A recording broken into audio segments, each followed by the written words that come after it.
आज हम इस वीडियो में जो फिल्म एक्सप्लेन करेंगे वह एक हॉरर सस्पेंस और क्राइम फिल्म है जो 2003 में आई थी। इस फिल्म की कहानी बहुत ही अच्छी है और वाकई फिल्म दर्शकों को डरा देती है। फिल्म में डिनो मोरिया और तनिषा की मुख्य भूमिका है और फिल्म का नाम है शोश। तो आइए चलते हैं फिल्म की कहानी की ओर। एक देर रात मालिनी गुजराल और उसके प्रेमी सनी की उसके कॉलेज परिसर में जोकर के मुखौटे में एक हत्यारे द्वारा बेरहमी से हत्या कर दी जाती है। अब 6 महीने बाद का सीन दिखाया जाता है जहां शिमला में मालिनी की छोटी बहन महक को मॉल में शॉपिंग करते हुए दिखाया जाता है, जहां उसकी मुलाकात इंस्पेक्टर कामत से होती है। इंस्पेक्टर कामत मालिनी के केस की छानबीन कर रहे थे। महक उससे पूछती है कि क्या कातिल का कुछ पता चला। इस पर इंस्पेक्टर कामत कहता है कि अभी तक कोई सुराग नहीं मिला क्योंकि कोई सबूत नहीं छोड़ा गया। और इंस्पेक्टर कामत कहता है कि हम जल्दी ही हत्यारे का पता लगा लेंगे। कुछ देर बाद महक के पास हत्यारे का फोन आता है और वह उससे कहता है कि मालिनी के बाद अब तेरी बारी है। यह सुनकर महक डर जाती है।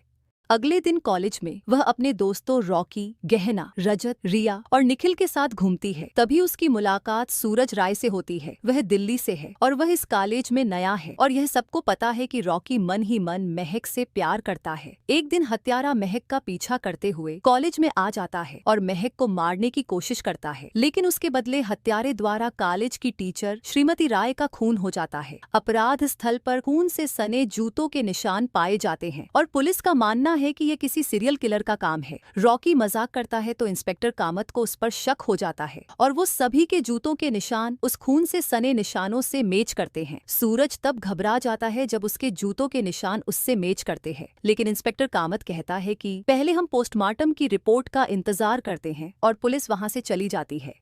इसके बाद महक राखी से बचना शुरू कर देती है।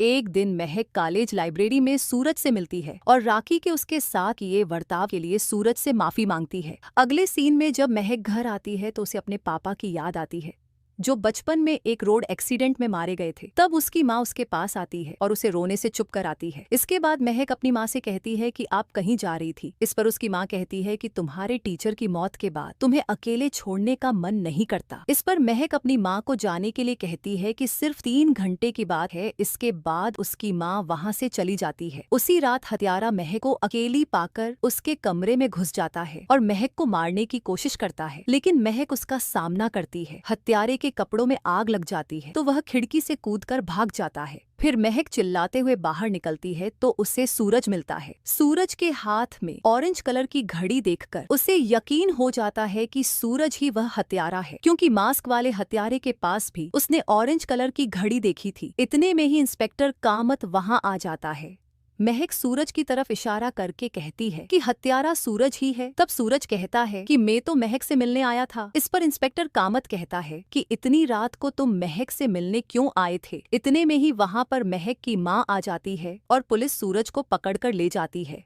अगले सीन में महक और उसकी सहेली पार्टी से घर लौट रही थी तो महक के पास उस हत्यारे का फोन आता है। महक डर जाती है और उसे एहसास होता है कि उसने सूरज को पकड़वाकर गलत किया है और तभी वह हत्यारा उनकी गाड़ी के सामने आ जाता है तो उनकी गाड़ी का बैलेंस बिगड़ जाता है और गाड़ी पानी में जाकर गिरती है। उसकी सहेली के सिर पर चोट लगने की वजह से बेहोश हो जाती है और महक गाड़ी से बाहर आकर बचाओ बचाओ चिल्लाती है। तब वहीं पर हत्यारा आ जाता है और वह महक को मारने लगता है। महक उससे बचकर भागने की कोशिश करती है। तभी वहां सूरज आ जाता है और हत्यारे और सूरज के बीच खूब लड़ाई होती है। इसी बीच वहां पर इंस्पेक्टर कामत आ जाता है, लेकिन हत्यारा भागने में कामयाब हो जाता है। अगले सीन में महक सूरज से माफी मांगती है और कहती है कि मैंने तुम पर शक किया और जेल भिजवाया और इसके बावजूद तुमने मेरी जान बचाई। इस पर सूरज महक को माफ कर देता है।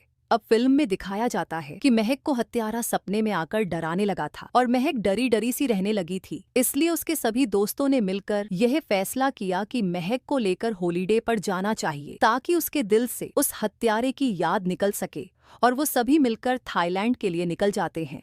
इधर पुलिस को मुखौटा लगी हुई एक लाश मिलती है। जब उसका मुखौटा हटाते हैं तो पता चलता है कि यह तो अतुल की लाश है और लाश का पोस्टमार्टम करने पर पुलिस को पता चलता है कि अतुल की मौत गला घोटने की वजह से हुई है, न कि पानी में डूबने से।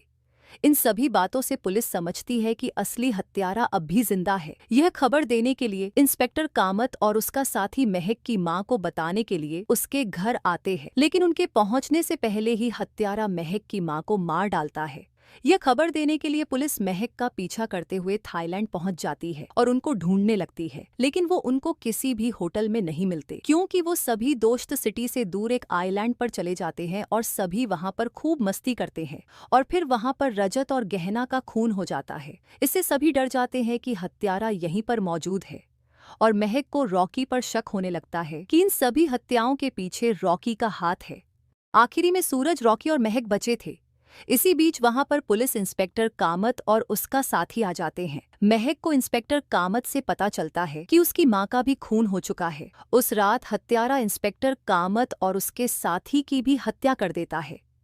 इसके आगे के सीन में दिखाते हैं कि रॉकी महक से अपने प्यार का इजहार करता है, तो अचानक सूरज रॉकी पर गोली चला देता है और फिर सूरज महक को बताता है कि यह सब हत्याएं उसने की है, और वह महक को यह सब करने का कारण बताता है कि कैसे तुम्हारे पिता की गंदी नजर मेरी माँ पर पड़ी, जिस वजह से मेरी माँ और मेरे पिता ने आत्महत्या कर ली थी। उसी दिन मैंने कसम खाई थी कि जिसने हमारे परिवार को बर्बाद किया है, मैं भी उसके पूरे परिवार को बर्बाद कर दूंगा। और वह महक को मारने लगता है और फिर पता चलता है कि रजत ही सूरज का छोटा भाई है और दोनों ने मिलकर सबको मारा है। तभी वहां पर रॉकी आ जाता है, जो गोली लगने के बाद बच गया था। इसके बाद सूरज और रॉकी के बीच खूब लड़ाई होती है।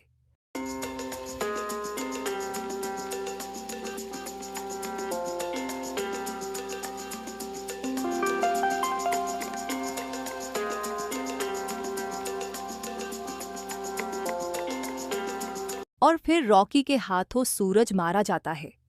अंत में रॉकी और महक एक हो जाते हैं और उन दोनों को वहां से लौटते हुए दिखाया जाता है। तो दोस्तों, ये थी शज फिल्म की कहानी। आपको ये कहानी कैसी लगी कमेंट करके जरूर बताएं। इसी के साथ इस वीडियो को यहीं पर समाप्त करते हैं। थैंक यू, धन्यवाद।